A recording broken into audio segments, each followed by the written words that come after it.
All right, welcome to Halitics. I'm Hal Ginsberg. So glad to be talking today. It is Thursday, so penultimate day of the week, not including the weekend, of course. So we'll be on tomorrow as well with the free-for-all. And today's a little bit like a free-for-all, not completely, though. I am going to respond to comments, I think. Maybe not. Maybe it's more social media.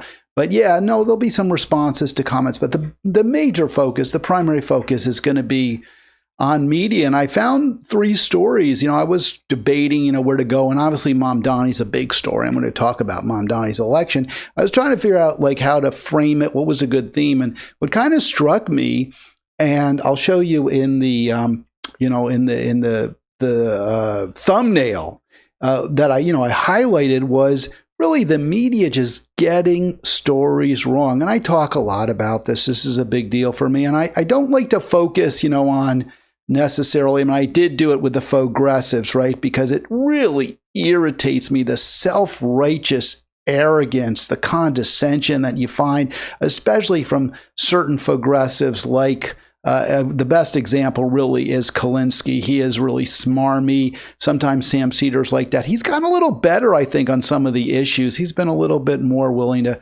challenge the democratic orthodoxy than some of the others. But Kalinsky really grinds my gears. Those Vanguard guys, a couple of others really tick me off. But in general, I think we all recognize that YouTubers, podcasters, people who, have blogs, we're not going to get everything right. We have certain takes. I try really, really hard to be right. But I think there's a basic understanding that we're not the New York Times. We're not the San Francisco Chronicle. We're not PBS. We can be, expected sometimes to fall for hoaxes. Remember, I played a video. I got in trouble with YouTube for it, where I played the AI-generated audio of J.D. Vance not, saying something he never said. And YouTube said, yeah, you get a strike for that. And I understand it and whatever. I wasn't thrilled. And, a lot of people get a lot of things worse, I think, than I do. But whatever, that's just the way it goes. I screwed up. I told you something was real and it wasn't, and I paid the price. That's, I think, something you get, right? It's par for the course. I think most people watch any of us and they think, well, this is probably right and we believe them, but you want to check. That's how you should approach all media. I think there's also, though, a feeling, a belief, which probably is justified, that when you have multi-million or even billion-dollar media, like obviously Viacom, right? Do they own CBS, NBC, Disney, ABC, Disney? I don't know who owns NBC, but the MSNBC, whatever it is, they're enormous. They're ginormous, and presumably, you hope they have fact checkers, and they're going to try to get it right 95% of the time. I do think the media that I generally consume, more newspapers than TV, but the New York Times, the Washington Post, when they report something to be a fact, I usually will say, okay, it's probably true. They're probably right. The opinions I'm much more skeptical of. And what really struck me today, just going through the media, going through my links, was stories where what the headlines say just is not accurate. It doesn't really reflect the reality on the ground. And it may not be false exactly. The New York Times is pretty shrewd. They're pretty canny. They usually retain a lot of plausible deniability. Oh no, we weren't saying that. That's not what our point was. You can't say we said that. That's not what we said. And you see that in the headline I've got in front of you there in the top left of that thumbnail. Can Mamdani's energetic campaign be a blueprint for Democrats? And then I highlighted sleek social media presence and army of eager volunteers, as though they're the main factors. They are the main factors behind the victory, and they completely deprecate And I didn't go through the whole article in terms of copying and cutting and pasting it and putting it in the slide deck, but you could take my word for it. They don't even pay lip service to the real reason that Mamdani won, the biggest reason. Yeah, he had a very good presence. He is an attractive campaigner. He speaks very well. He's very smooth. He's polished. He's handsome. That all helps. No question about it. He stood out among the candidates in terms of his youth, his physical attractiveness, his articulation. He was really good. He's a good candidate, no argument. But bottom line, he spoke to New Yorkers about the everyday problems that they face, and he provided solutions. It's the policies, the progressive. I actually had a conversation with somebody yesterday. He says, he's not even a progressive. Mamdani's not even a progressive. He's like you. He's a leftist. And I was trying to think, well, what's it? We used to have this argument. I used to have this argument I did with Blog. If you remember Brad Friedman, he and I had a big argument. It was actually off air. It's too bad. It would have been good if it was on air. We had a big argument over whether there's a difference between a liberal and a progressive. And I kind of said there isn't. What's progressive that isn't liberal? What's liberal that isn't progressive? And I think the best, if there is a good I don't know what the best response is. I really don't to that. I think there's very subtle differences you could make in the end between what an American liberal is and what a progressive is. I'm looking for solutions. When I called myself a liberal, same thing. I was looking for solutions. You call me a leftist, I'm looking for solutions. I think these terms become watered down because people who clearly aren't, whose policies, whose rhetoric isn't consistent with what we would normally consider to be progressive, pro-worker, pro-environment, pro-life. When they're corporatists, when they're neoliberal, when they're warmongers, no, they're not progressive. They're not. So to me, it's not that they've changed the definition of progressive. It's that they're claiming to be something that they're not. But whatever, I'm a leftist. Yes. I'm a progressive. Yes, I'm even a liberal using the old school definition. The New York Times doesn't, in its headline, trying to explain, here's how Democrats can go to school on Mamdani.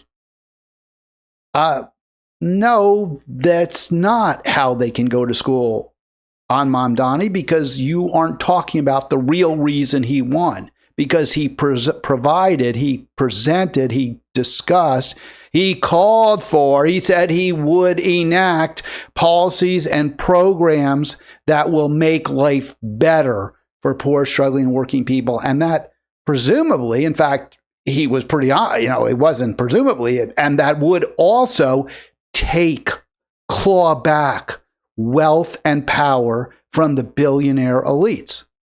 And the New York Times don't want to say that. They don't want to acknowledge that.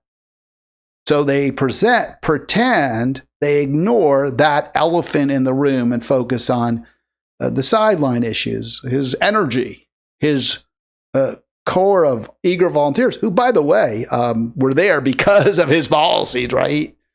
His social media presence, what have you. All right, some other stories. We're going to get to all these, but then I'll start, in terms of the content before, after I go through the kind of just quick description or thesis, whatever it is, introduction for today's program. Yeah, there's a story about J.K. Rowling and her alleged transphobia. And I've always been, from very beginning, I talked about this.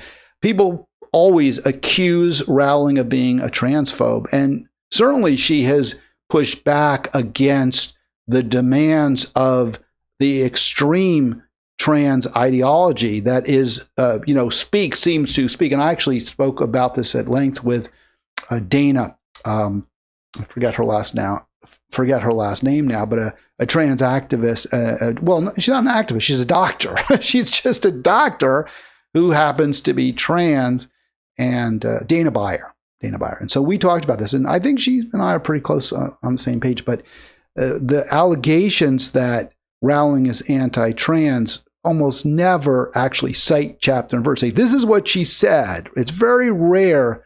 And that's because what she says really isn't that objectionable. It's just a pushback against the idea that there should be no female-only spaces. That's really the dispute. Should there be female-only spaces? And the extreme trans ideology, I think she also opposes hormone treatments and other treatments for minors. And I think there's a very legitimate argument. I'm not certain how I come down on that one. I can understand the arguments on both sides, but I don't think it's necessarily anti-trans at all to say, no, minors shouldn't undergo sex reassignment surgery. No, minors shouldn't be taking puberty blockers. I get that. I think that's a legitimate argument. It did not prove transphobia to me. It's something to debate, to discuss soberly and without rancor, without insult. So San Francisco Chronicle gets it wrong. They say her anti-trans pledge. But if you look at the pledge, they misrepresent what it says. And we'll get to that. And then I do think that this idea that there's some rift between Tulsi and Trump about whether or not Iran has a viable nuclear weapons program, I think it's been overblown, and there's been a real misrepresentation of what both Gabbard and Trump have said, to the point where really they are more in agreement than not. But the media, again, trying to stoke a dispute or come up with evidence of a dispute. Why do they do this? What's this about? Is it just about more eyeballs? Is it because the media, like all of us, is human? I mean, it comprises human beings, our reporters and editors and publishers, and we all get things wrong? Or do they get things wrong because it serves a certain purpose or goal in certain cases? And I think that we can kind of conclude that, indeed, the errors that the media makes, that we can identify, even the most prestigious, the most highly regarded, and I have New York Times, San Francisco Chronicle, PBS, I think these are considered really good outlets, right? Really trustworthy outlets. Seem to get things wrong because in certain ways it serves the interests of their owners, their top managers, and obviously their advertisers and other backers. One area, media that has consistently in this country gotten wrong, has consistently understated, ignored, is the tragedy of the genocide in Gaza. And it is a tragedy, of course. Now we're near 56,300 confirmed dead. Obviously, it's a tragedy. But it's more than that. It's an atrocity. It's a war crime. It's a genocide. And our media just won't do it, won't call it that, won't acknowledge that.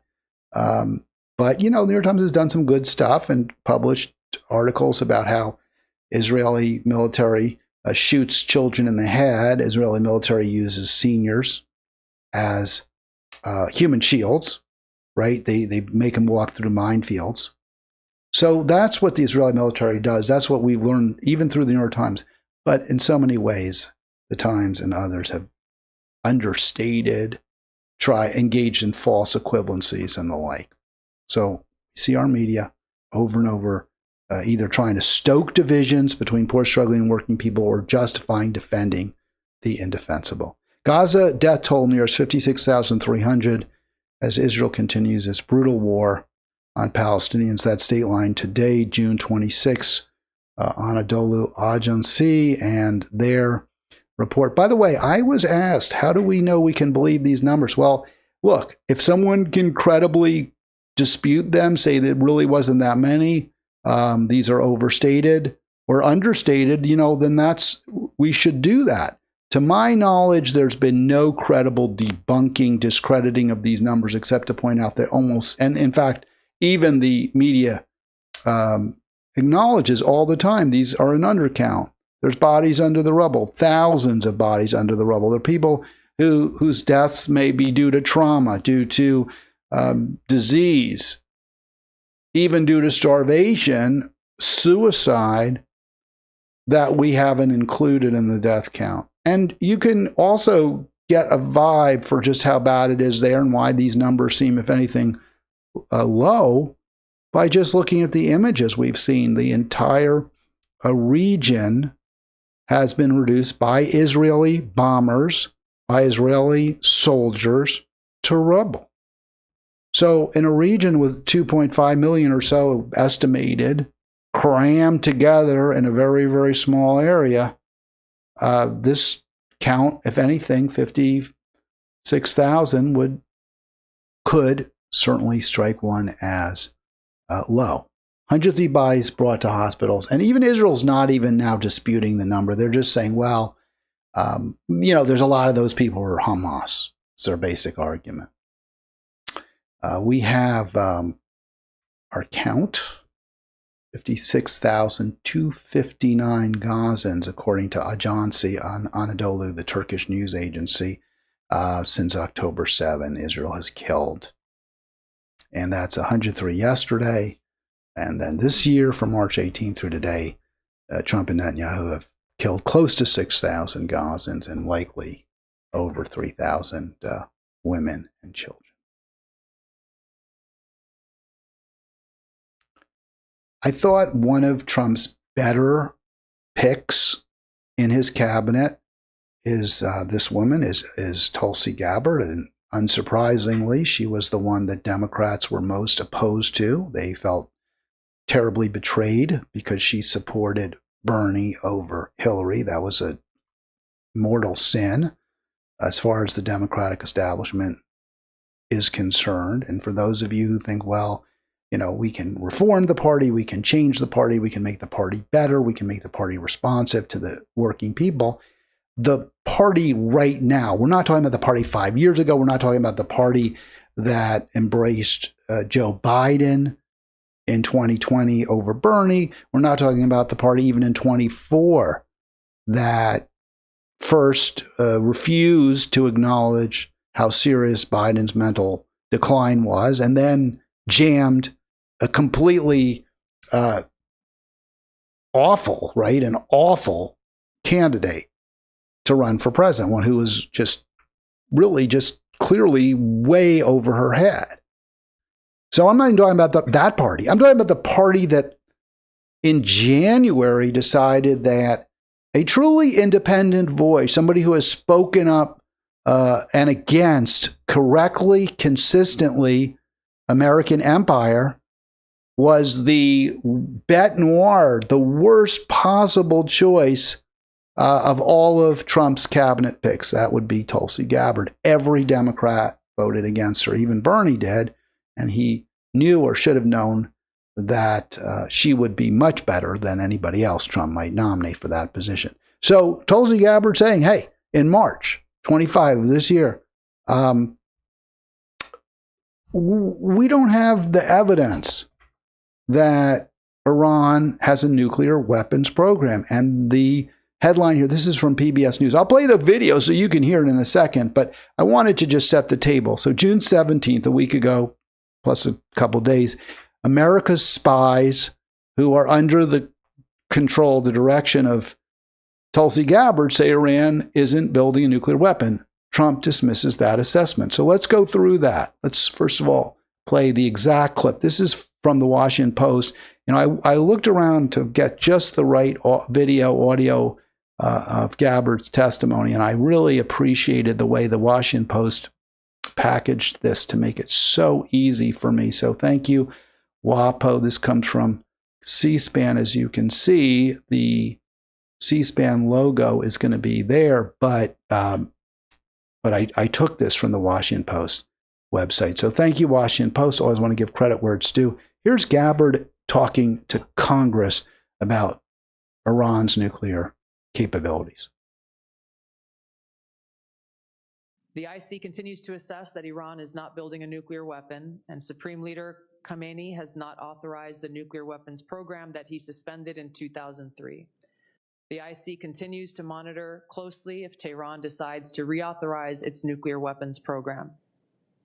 In the past year, we've seen an erosion of a decades-long taboo in Iran on discussing nuclear weapons in public, likely emboldening nuclear weapons advocates within Iran's decision-making apparatus. Iran's enriched uranium stockpile is at its highest levels and is unprecedented for a state without nuclear weapons. All right, so Gabbard is real clear. We do not have evidence that Iran is building nuclear weapons or is trying to build nuclear weapons. But we also have seen that there is a change, that this is a country where previously you didn't talk about nuclear weapons. We're not building them. The supreme leader there, Khamenei, Khomeini, whatever. I confused on that one. I know there was Khomeini was the one who took power in 79 against the Shah, but then there's Khomeini. And he has been real clear in the past that Iran is not going to become a nuclear weapons power. We're not going to build bombs. We're using nuclear weapons for energy. We are not that oil rich. We have a very big population. I think it's 40, 50 million people in Iran. Maybe I'm wrong. Maybe it's less. Maybe it's more. I think it's in that range. And we don't want to use oil. We'd rather use nuclear weapons. We have uranium, and that's what we're going to do. So Gabbard is saying, hey, we don't have evidence that they're trying to build nuclear bombs or other nuclear weapons. We just don't. Our spies don't tell us that. They're saying, no, they're not doing it. But they're also telling us that they've got more enriched uranium than they used to have. They're enriching more and more, and the amount that they're enriching would seem to be consistent with a country that may, in the future, in the near future, start trying to build a bomb. Seems like it was extremely clear what Gabbard said. And I take that statement to mean we don't bomb them.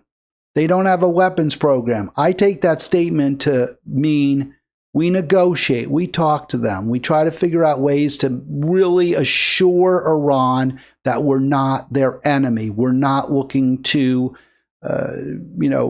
attack, invade, cause them harm. And not only that, but we've got our attack dog, Israel, leashed tightly. We've got them muzzled. We're not going to let them attack you. If we do, we're going to cut them off. That's the right response to where Iran is now. That wasn't Trump's response. Trump's response was to bomb 3 nuclear reactors, which I think was a terrible response. But I also think it was probably a pretty muted one. He was under a lot of pressure. I've said this before. He was under a lot of pressure from his angel, Miriam Adelson, someone who I think helped him to the tune of hundreds of millions of dollars. So he's under a lot of pressure from her. She's a well-known Zionist, wife of the late casino magnate Sheldon Adelson. So he's under a lot of pressure from Miriam Adelson. He's under a lot of pressure from the Democrats, right? He's called a chicken, right? He's called chicken. Trump always chickens out from Schumer. He's under a lot of pressure from the Republicans who are, have all those Israeli flags outside their offices everywhere.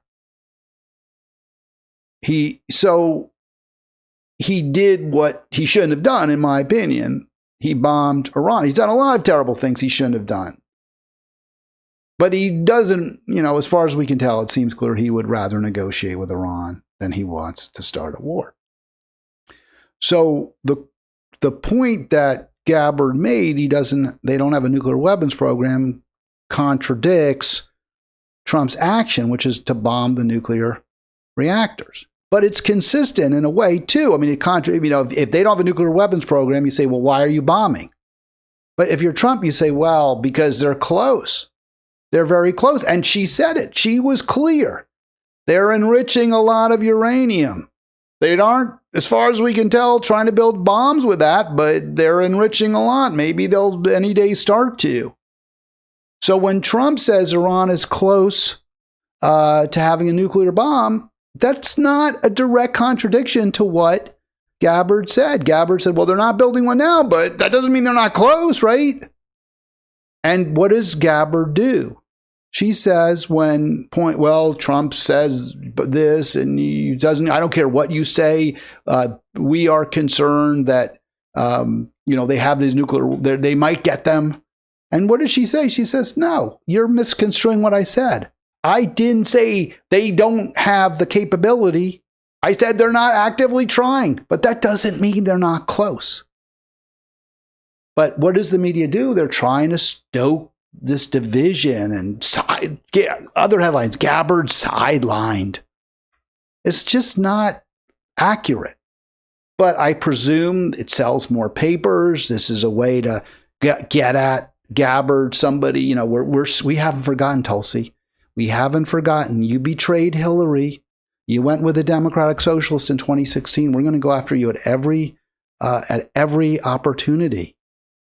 You tell the nation that Iran isn't actively right now trying to build a nuclear weapon. Well, we're going to take that testimony and we're going to shove it right down your throat and make it look like you and Trump are at complete odds because he bombed, the reactors. Now, the answer is Trump was wrong to bomb the reactors. Gabbard's right, as far as we know.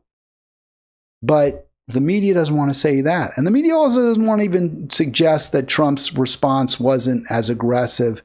Well, I mean, they do want, was unnecessary. They don't want to say that because they want war. They love war. It's get more eyeballs.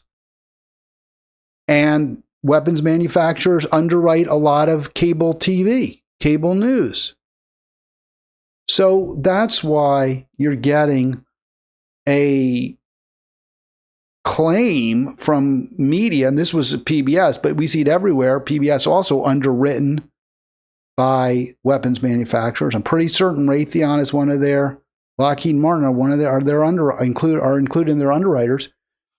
So yeah, they are trying to stoke this break between Gabbard and Trump, and hoping maybe that Trump will even go further, become more aggressive against Iran and sideline. This is what media is hoping for. They're hoping to sideline a voice that has been, by and large, one for peace, one for negotiation, one against our forever wars, one against our empire. It just seems very clear. They don't like Gabbard. They're against her. I guess in the past, Lockheed Martin underwrote a program about drones. There's been various examples where they do this. They underwrite certain programs. So I don't. But yeah, these multi-billion-dollar, maybe even sometimes trillion-dollar companies. I think ExxonMobil may be valued at over $1 trillion. Maybe so was Apple. I'm not really sure. They have so much money. They use it to influence media. They influence media to tell you what they want you to think. They want you to believe. And one of those is that Tulsi Gabbard is not reliable, is not a voice to be trusted, is on the outs with Trump. And to, try to create tension and strife between them because they don't want Trump listening to Gabbard. From Ari there, he had to start a new account. That's unfortunate. And he is a big fan of Tulsi. Well, I like Tulsi too. More media mistakes, shall we call them? Shall we say it that way? Now, the New York Times has been so irresponsible. It's done such a disservice to its readers and its coverage of the New York primary, the Democratic primary. And I am so pleased, mayoral primary, so pleased that New York voters just said, nah, screw you, New York Times. It's a really big deal, the rejection of the New York Times editorial board. I mean, they've just really been humiliated in a way. I mean, the voters just said, we're not listening to you. We're not going to vote the way you want. We like Mamdani. We think he has good solutions. We like his policies. And to the extent you're going to try to link him or tie him to de Blasio and claim that he doesn't have the intelligence or the right policies of a Michael Bloomberg. Well, we actually like de Blasio and we don't particularly like Bloomberg. So F you, New York Times editorial board. And I love that. I mean, that's the right response by voters. But they have to be given an option like Mamdani. Voters have to have choices like Mamdani, and so often we don't.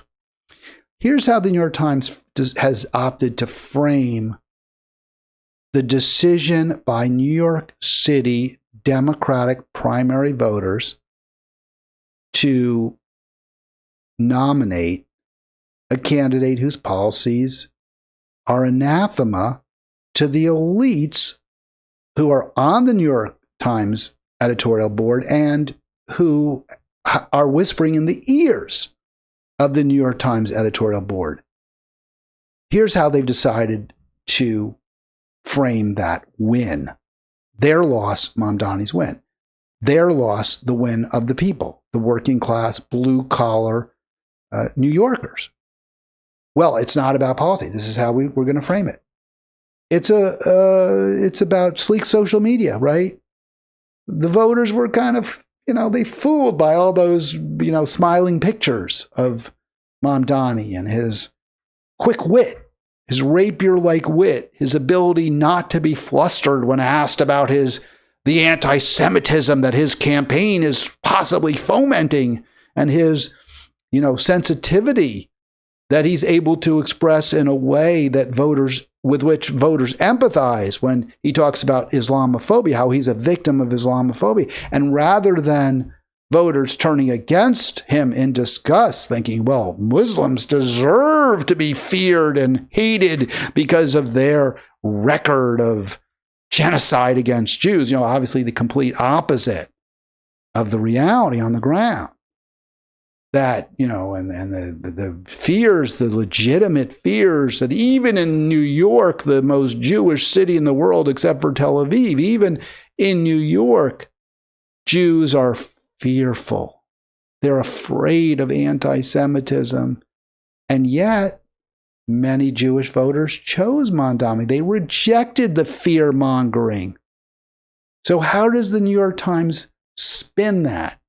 Not, well, gee, maybe we got it wrong. Maybe we shouldn't have engaged in a dishonest pro-serial sexual harasser Andrew Cuomo campaign. Maybe we should have recognized the pain that so many New Yorkers feel because the city is completely unaffordable, because the city is a playground for the billionaire elites. Maybe we should have talked about that. Maybe Mamdani's got something there. No. It's just a sleek social media presence and an army of eager volunteers. Why they're so eager? Who knows? Youth, the tempestuous youth. I thought I would say this, but I watched this video. This is from, and I am trying to really center and, feature voices that I think are worth centering. So this is from Jordan Sheridan's stream, but it's not Jordan Sheridan. I actually I do like the woman reporter. I've never seen her before, but I think she does a real nice job here. So let's get that up. Let's cue that up for you in just a sec, and we'll play this. She really, I think, nails this. So I really want to get this for you. Let's see if we can get you the deck up here. So here's this one. I don't know who she is, but she does a real nice job here. I think real smooth.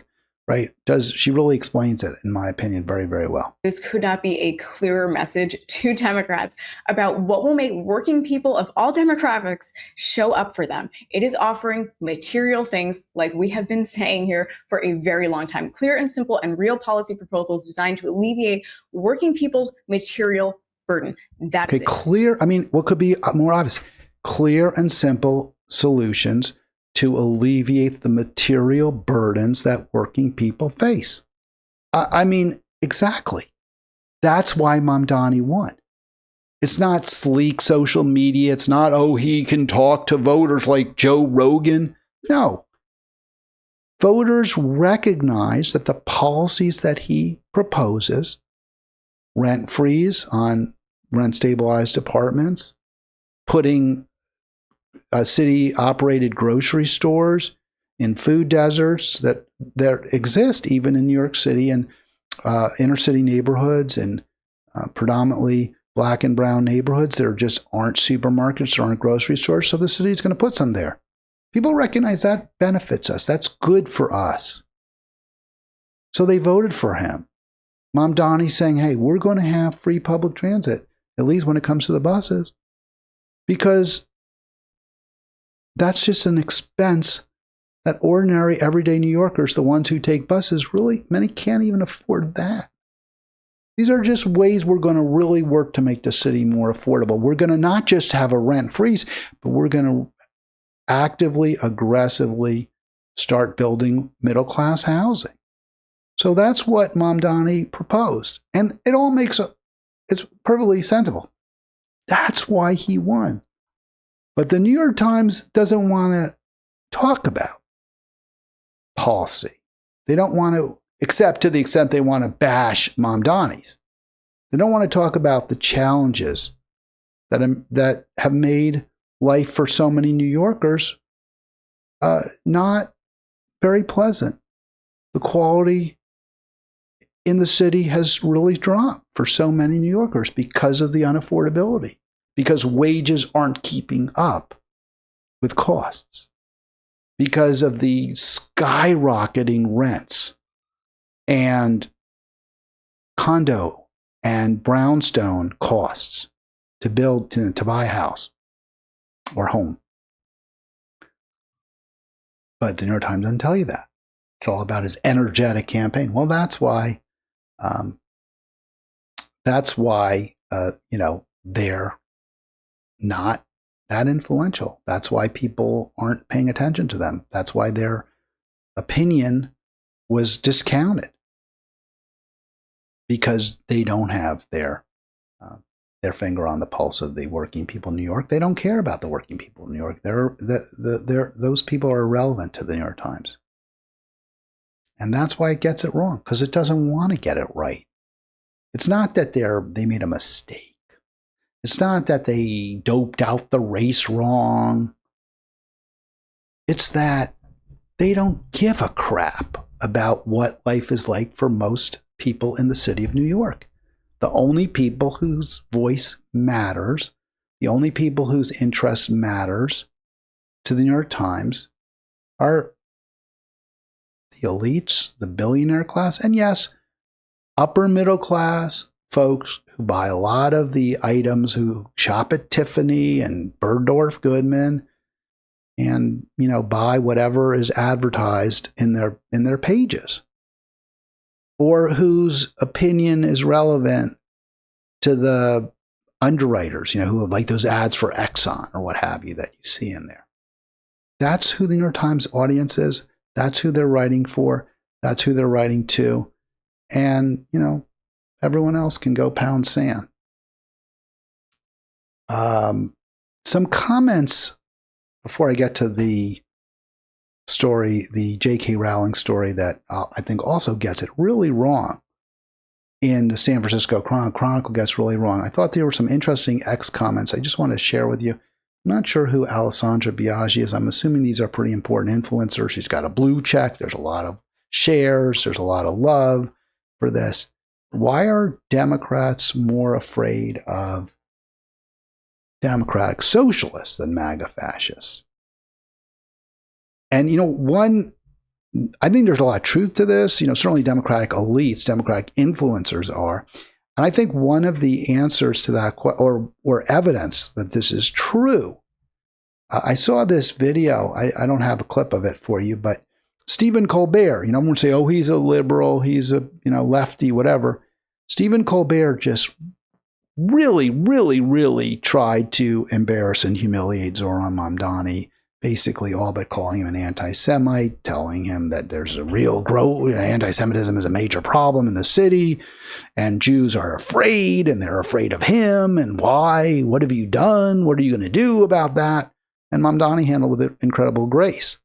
By contrast, this was on the Jen Perlman show, Generational Change. By contrast, when Colbert interviewed Trump in 2016, I think, it was all yucks. It was all smiles. Oh, we like you. We like you. We like you. Donald. So again, why are Democrats more afraid of democratic socialists than MAGA fascists? Well, here's the answer. Stephen Colbert is more afraid of democratic socialists than of MAGA fascists because MAGA fascists aren't raising his taxes. MAGA fascists aren't saying you have too much. We have to make sure everyone has enough and no one has too much. You're too privileged. MAGA fascists aren't going to say that. That's why. It's just that simple. It's Stephen Colbert's financial interests differ greatly from most Americans. Rachel Maddow's financial interests are completely divergent from most Americans.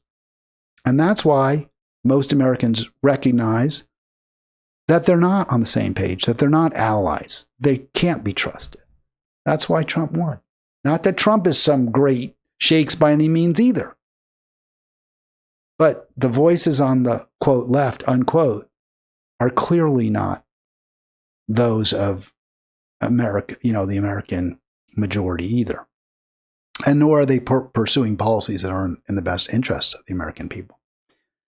I had told you a while ago, a few weeks ago, that I had some concerns. Maybe it wasn't even a few weeks. Maybe it was like 1 week ago, 10 days. I had slight concerns about Mamdani, that maybe, just maybe, he wasn't going to be as staunch an opponent of the Democratic elites and the Democratic establishment as we need him to be. And it was in response to a question about, or it was in response to the question, why should we trust you? We've seen Democrat after Democrat. We've seen Bernie. We've seen AOC talk tough about the Democratic establishment and then bend their knee to the Democratic establishment. So why are you different? How would you be different?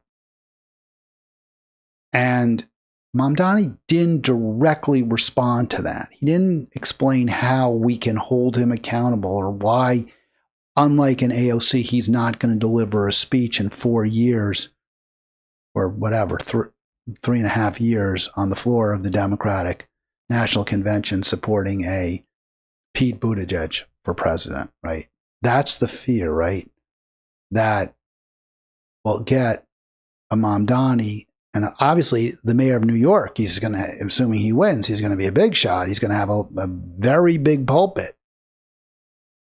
How do we know? How can we trust you not to go to the Democratic National Convention 3.5 years and not, despite the fact that Palestinian voices are still silenced? How are we going to be confident? How can we be confident you're not going to tell us how great, McKinsey Pete is? And he didn't answer that question. He didn't say, well, this is the way to hold me accountable. This is why you can trust me. This is why AOC is not me. He didn't say that, and that was a worry. So when I read what Fiorella wrote here, I was like, yeah, maybe. Let's not get too hopeful. Let's not get too optimistic. And here's what she says. If a politician has this guy's endorsement, meaning Schumer's, then he's a fraud, plain and simple. Some of you are among the absolute most gullible and moronic people I've seen on the app, still hoping some politician from the genocidal Democratic Party comes to save you, thinking voting in a fascist state is a solution.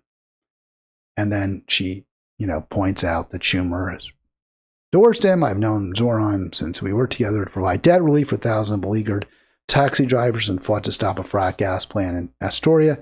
He ran an impressive campaign that connected with New Yorkers about affordability, fairness, and opportunity. So, all right, first of all, that's not an endorsement, right? I thought he was going to say, I support him to be the mayor. I don't think Schumer has done that. I don't think he said, I support Zoran Mamdani to be mayor of the city of New York. He may have, but I don't think he said that. He didn't in this quote. So Fiorella gets that wrong. She doesn't have Schumer's, or he doesn't. Mamdani doesn't have Schumer's endorsement. Seems to me what Schumer's trying to do there is position himself to the left. It's not that he's pulling necessarily Mamdani to the right. It's more that Schumer's trying to align himself with a guy who is almost certainly much more popular in the city of New York than Chuck Schumer. Also, there's another problem with what Fiorella writes. She wrote, thinking voting is a fascist state is a solution. There's fascistic elements to the United States. There's no question about it. But we also do have real elections, and the person who wins the election is going to be the next mayor. Now, you could say in the presidential election last year, we didn't really have a choice. Two terrible options were jammed down our throat. And that's true. And that was really fascistic, that election between, the candidate who wanted to build the most lethal fighting force in the world and Donald Trump, right? That's pretty fascistic. Although even there, you should have voted for Jill Stein. But that lack of choice, at least between Republicans and Democrats in 24, is not the case, was not the case in the New York City mayor's race. You actually did have a pretty far to the left candidate in Mamdani. So I get what Isabel's saying. I'm not saying she's wrong. Mamdani might be a fraud, or he might be going into this with the best of intentions, and he still is going to get ground down by the machine. But I think there's legitimate reason to have some optimism that he would be a good mayor, based on what he said, based on his campaign, based on his record. I think there's some reason to have some optimism. Wanted to respond. I talked yesterday about, and I will get to J.K. Rowling's story. But I also did want to just follow up a brief up. Yesterday's program was about the progressive, our revolutions. I mean, it was so transparent the way they jumped in front of the Mamdani parade, just as it was, starting to really, not just after it superheated up, after early voting had started, after the New York, I believe it was after the New York Times had issued its absurd endorsement, non-endorsement of, but we endorsed without endorsing Andrew Cuomo. At that point, our revolution, as far as I could tell, stepped in. But I wanted to be fair. Did they or did they not endorse Mamdani in a timely fashion? I was surprised when I saw their victory lap. And I posted, I said, didn't you guys wait till the last minute? Didn't you only endorse him 1 week before the actual election? Isn't that leading from behind? How much credit do we give you for that? If any, how much do you want to claim? So I posted that on their social media feed. And I got to be honest with you. I was surprised how many comments there were and all the likes. I mean, this was getting a lot of attention. And I guess it's because, the people who contribute to our revolution, the people who consider themselves members of our revolution, they're really, really hungry for Zoran Mamdani. And that's why that organization's refusal, for example, to get on the green bandwagon to promote Jill Stein is so inexcusable. Because Jill Stein and Mamdani are much closer to each other in views than Mamdani and Kamala Harris. And yet our revolution was leading canvases in Pennsylvania for Kamala, not for Jill Stein. So the fact that the rank and file, our revolution activist really apparently likes, and look at that. This is what they said in response when I said, well, you just got in front of this parade that's already moving powerfully down Broadway. And so our revolution says, no, we've been back him for weeks. And I put that in the square there. Did a dual endorsement with Erlander and leave Cuomo off ballot. We had organizers, blah, blah, blah, for the past week, dropping lit. All right, so I guess they did some good stuff. I don't reject that. It's quite possible. I mean, the Mamdani campaign was so well organized. Every day they had a ton of people, in various places around the city all coming together. I know because I was part of it. I did that. And we came together, and personally, I was at Union Square Park, 14th Street, 15th Street, and campaigned in that area, canvassed in that area for Mamdani. But it was extremely well organized. I don't know what the hell our revolution, I guess, was helpful. I mean, I guess they sent some people out there, but you didn't need our revolution to do that. But good. I'm glad they endorsed him. That's good. Maybe they could raise some money from that. I'm not saying that was a bad thing. What I'm saying is you waited till the last second. It was more about our revolution virtue signaling rather than saying, hey, here's a real opportunity that we have to take on the elites, to take on the establishment. And, so their response was, well, no, Hal, we were on the Mamdani train for weeks, was the response. And I was even surprised to see that I actually kind of thought they would just delete my comment. But it had gotten a few likes and people had noticed it. And maybe they didn't want to. I don't know what they were thinking. If I were them, I probably would have deleted it. And we'll get into that in just a moment. Why would you delete it? I mean, it's a legitimate debate, right? When did you endorse him? It's a legit question, right? Because if you want to present yourself as a progressive organization that's helping lead real, meaningful change, if you endorse the progressive, if you endorse the leftist, but you wait until, early voting's already started, it kind of mutes any relevance to any importance. But I said, hey, thank you for the response. The first, you're saying it was for weeks, right? You're saying, our revolution is saying for weeks that you had endorsed, that your endorsement had come out weeks ago. So I note, first notification found anywhere was of that joint endorsement you just mentioned was on June 17th. There's a Facebook post. There's an Instagram post. They're both posted on June 17th. There's no mention in your revolution report of June 7. So it was 1 week before Election Day, as far as I know. 1 week, as far as I can document, exactly, not weeks, 1 week. And I gave him the screenshots. I mean, it's not really that relevant that you see those screenshots, but I provided them. And there's crickets. There's no response to that.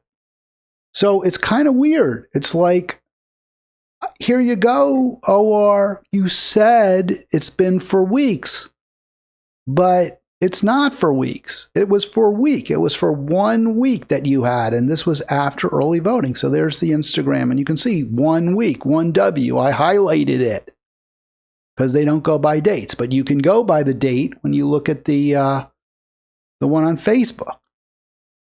And the one on Facebook has the date, June 17. That's the date of posting. And I looked to see if there was anything earlier. There's nothing earlier that I could find. If it's there, I missed it. Maybe I missed it. I didn't find it. They didn't tell me. They didn't say, yeah, we did. You missed this one. What about this one right here? Here's the link. They didn't do that.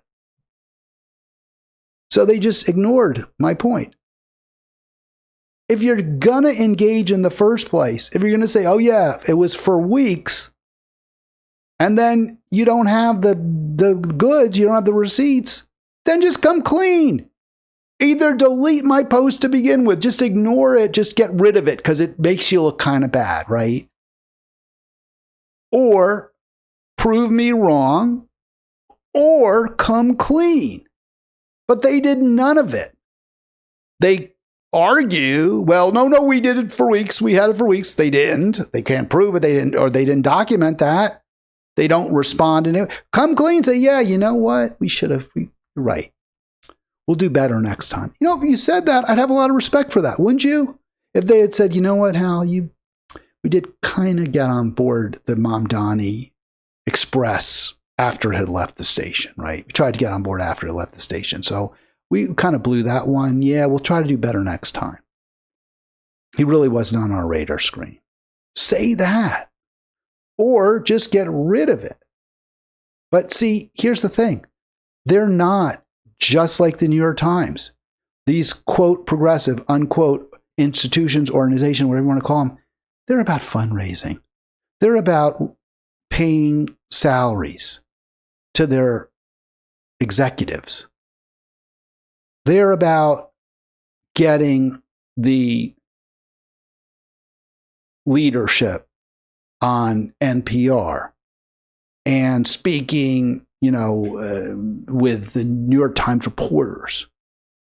They're not about ultimately, fundamentally changing society for the better.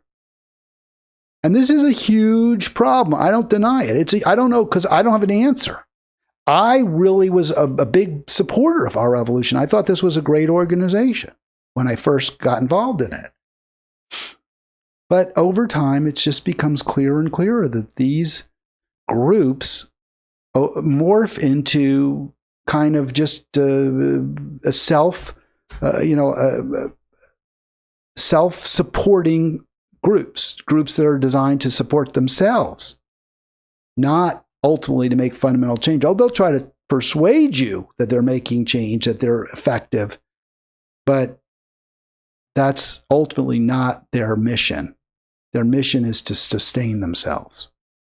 And I don't have a good answer. I really wish I did, but I don't. I just say, well, watch Halitics. Vote for the people. I don't know. We got to talk about it. What are your answers? 240-242-5646. There are some great groups out there. Code Pink is a great group. They're all about the change. That's the only thing they seem to care about is the change. Sierra Club, not so much. We talked about that. How the president of Sierra Club, the ex-president, said that his big mistake was he didn't focus on methane emissions. No, his big mistake was that he didn't focus on making political change, electing people like Zoran Mamdani, or even further to left, people like Jill Stein. One more comment I wanted to respond to about the New York City mayor race. This just, look, I side with the people on the left, and I love ranked choice voting. I think it's a great thing. And I 100% believe in it. But this is just an incorrect take. Are you guys watching the historic election New York City mayor race tonight? It will be decided by ranked choice voting. Perfect example. Watch the mainstream media to see how they handle it. Incredible. Looks like the DSA candidate might win. Will all depend on the second and third choices. Very, very close.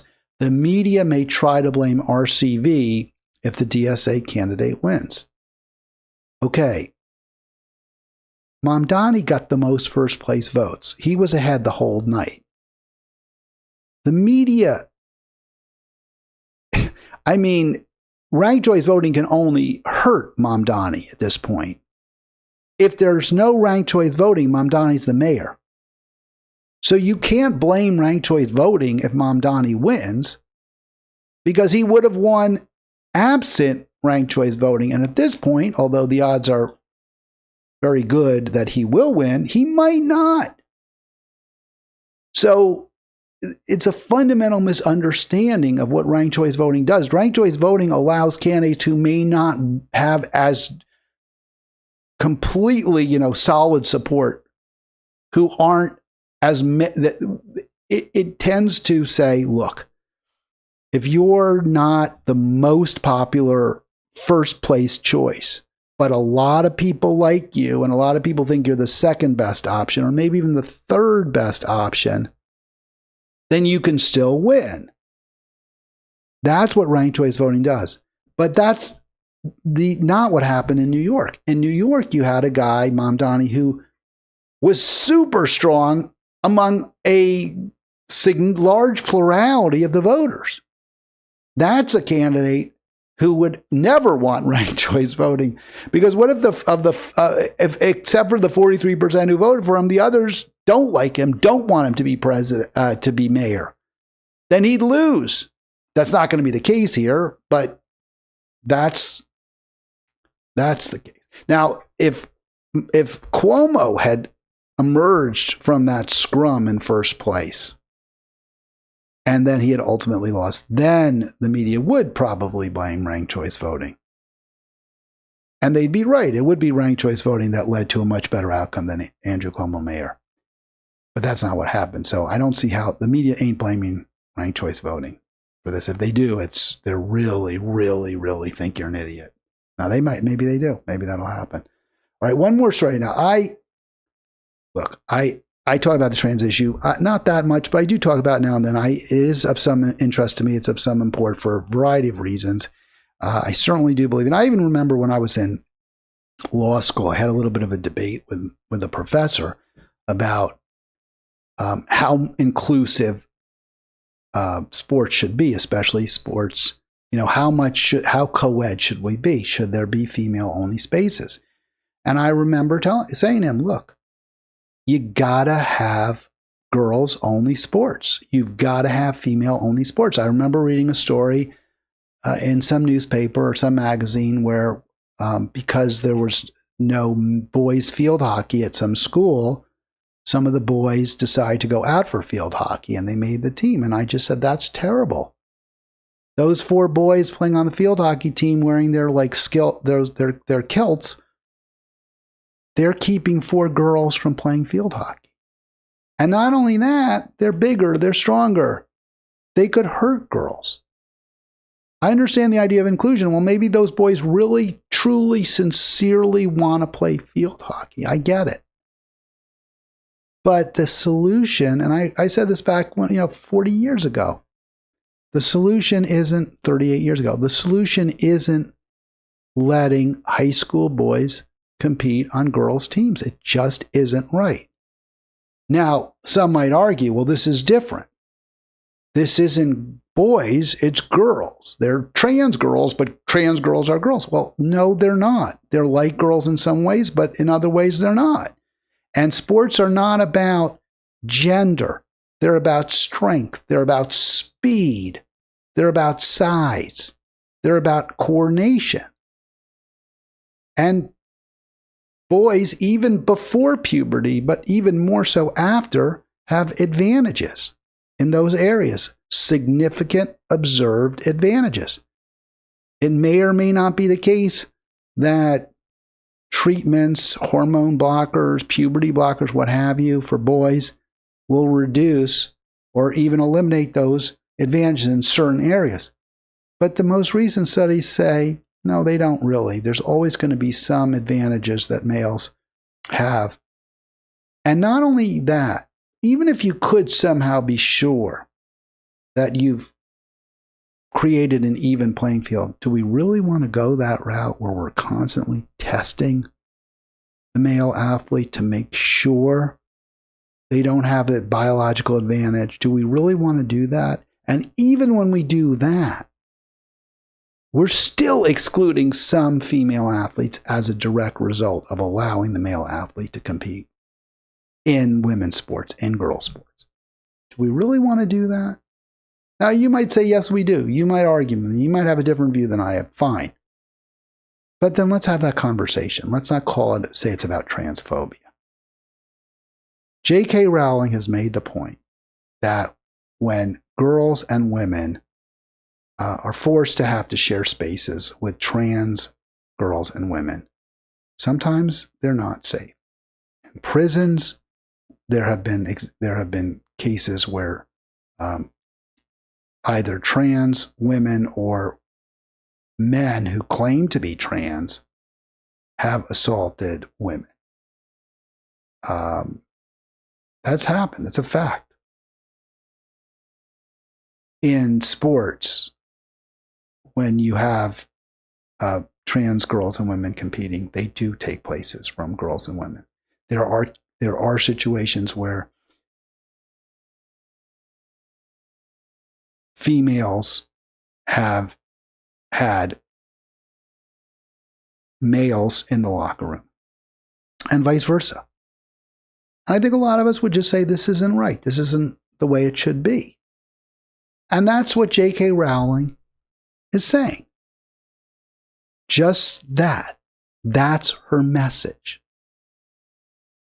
And also, yeah, we shouldn't be changing prepubescent and pubertal bodies irrevocably. We shouldn't be doing that. We shouldn't be engaging in that. That's not the right solution to these identity issues that some people face, challenges that they face. I think that's fair. She's a right to say that. This is not hatred. If she does hate trans people, her words don't prove that. Just like when a pro-Palestine terrorist shoots Israeli staffers, Israeli embassy staffers, and says "Free Palestine," that doesn't prove he hates Jews. It shows he's a murderer. He should go to jail for sure, but it doesn't prove he hates Jews. So here's what this is about the media getting it wrong. So here's what the San Francisco Chronicle reports. This is their reportage from last week, or just recently. Booksmith located on Haight Street said via statement it would no longer carry Rowling's books. Apparently, Booksmith is managed by people that call themselves queer, and they don't want to carry J.K. Rowling's books. Fine. I mean, it's your bookstore. Do whatever you want. Don't carry her books. Now, I think you're making a bad decision from a purely business standpoint, because it's hard enough to sell books, and now you've got a really popular author. Why would you stop some? But maybe she's not popular in San Francisco. A lot of people have taken a pledge not to buy her books. I get it. Okay, don't sell her books. Who cares? I mean, that's your decision. I mean, I think it's newsworthy. So tell us about it. So I guess people do care, but that's fine. I'm not saying they do what they do. But they're saying they would no longer carry Rowling's books following the author's pledge to fund her women's fund, the J.K. Rowling Women's Fund, which that means which Rowling describes, and note there's no quotes here, as an organization committed to removing transgender protections. So what the San Francisco Chronicle is saying is that J.K. Rowling calls her fund an organization committed to removing transgender protections, quote, in the workplace, in public life, and in protected female spaces. All right. Is that right? Is that accurate? Is her organization committed to removing transgender protections? Is it fair to say that she's taken an anti-trans pledge? Is that accurate? And remember, the theme is here. Maybe it is. I mean, there's an argument. I think this is incredibly provocative language that the Chronicle is using. I think it's sensationalism. And the Chronicle is not a tabloid. It's a broadsheet. It's supposed to represent the best of San Francisco journalism. This is the newspaper, I believe, that published all those years. Who was the guy about town? He said, don't call it Frisco. People used to call San Francisco Frisco until I think the 40s. And then there was a columnist who said, don't call it Frisco. So now you can't call it Frisco. You have to call it SF or San Francisco. I don't know why you're not supposed to call it Frisco, but you're not. So now I can't remember that guy. He was very, very well known, beloved San Francisco journalist, columnist. We'll get to it. Did Rowling flat out say she's committed to removing anti-trans? I mean, it's so absurd. Of course she didn't say that. That's not what she said. That's not how she described her fund. Now, you might say that is what her fund is about. That's not how she described it. She's not fighting to remove. I mean, it's so absurd. Here's how she describes her fund. It's fighting to retain women's sex-based rights in the workplace, in public life, and in protected female spaces. To retain women's sex-based rights. And what does the Chronicle call it? How do they describe it? Committed to removing transgender protections. You see how they did that? The bait and switch? Rowling says, we want to protect women. They're saying, you want to remove transgender protections. I think in this case, you go with what Rowling is saying. She describes it. That's what they're saying. She describes it as committed to protecting women's rights, not to removing transgender protections. But they don't want to quote her. They don't want to give her an audience. What the Chronicle wants to do, I believe here, is two things. One, they want a virtue signal. They want to tell all their readers in super liberal, not necessarily progressive, certainly not leftist, but in super woke San Francisco. They want all their readers to know that J.K. Rowling, they get her. They get that she's an enemy, she's anti-trans, she's anti-human rights. They're going to side with the identity group, the marginalized identity group. That's the first thing, their virtue signal. Here's the other thing that the Chronicle is trying to do. Stoke tensions. Cause two groups of people who have many similar interests when it comes to economics. I mean, let's face it, most trans people aren't particularly wealthy. They're not Caitlyn Jenner. They're not, Kardashians. They're workaday people. They're everyday people. They're people who work at that bookstore, Booksmith. That's who most trans people are. That's who most non-trans people are. So what you would hope would happen is that people from these two groups, trans and non-trans people, would be able to work together to say, I don't know, build a better San Francisco where everyone has enough and no one has too much, where there is some kind of rent stabilization like Mom Donnie's talking about, where there's much higher taxes on the Google executives and the Apple top dogs. And they're, and the city is able to protect the homeless, able to protect the property rights of the few middle class people who can still live there, provide a decent quality of life for everyone in San Francisco. That's what you want.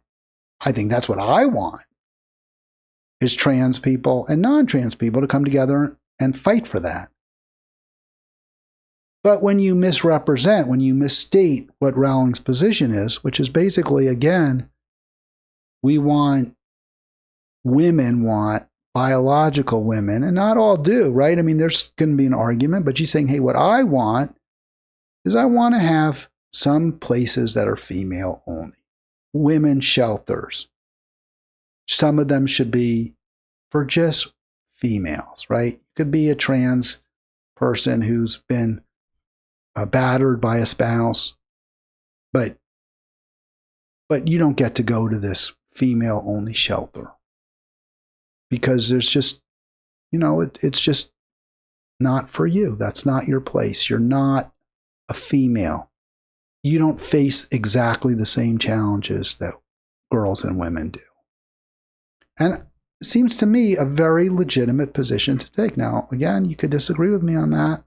I asked a person, I said, hey, who was very, very pro-trans, what I consider to be their extreme ideology. And I said, do you believe there should be female-only spaces? And they thought about this for a moment, and they said no. Okay, well, then we have a disagreement. We have a very strong disagreement on that one. That's what J.K. Rowling believes. You want to call that transphobic? Say it. But don't mischaracterize, don't misdescribe what she actually said, her actual words. Characterize her beliefs, her views, based on her actual statements and her actual action. But that's not what the media does. And the reason it doesn't do that, even a pretty much non-sensationalist, reputable, highly regarded, Pulitzer Prize winning outlet like the San Francisco Chronicle, one that's, close to 200 years old, I think founded back in Gold Rush days. Because ultimately, and we talked about this with Peter B. Collins as well, they're not about building a fairer, juster, more equitable society for everybody. They're about provoking reaction, and they're also tragically about stoking division to the extent that it benefits their true their true patrons, their true funders, right? The tech industry, since it's San Francisco. That's tragically what the Chronicle is as well. All right, that's going to do it for me. I will be back. We will have the free-for-all tomorrow, right? Free-for-all, 240-242-5646. I'm kind of excited. If you haven't called in, I didn't really tell you, by the way. Yeah, don't forget, please click like, please click subscribe. Really, really want to see more folks here on on every subscribing to Halitics. Let's see, there it is. You got the subscribe over the little blue oval, whatever. It should have been over on the right side, but we'll do it one more time for you. Please do click subscribe. I've noticed more people on the Facebook page, which is awesome. Love to have the ferment there, the intellectual fermentation. Click like. I just can't stop saying it. Any kind of interaction with our videos makes a real big difference. And I'll be back. I'll be back tomorrow. And then Monday, I mentioned this. If you haven't called in yet, but you like Carlos, I'm super psyched. Carlos is now booked for Monday's Halitics at noon Eastern Time. Your chance to talk to Carlos.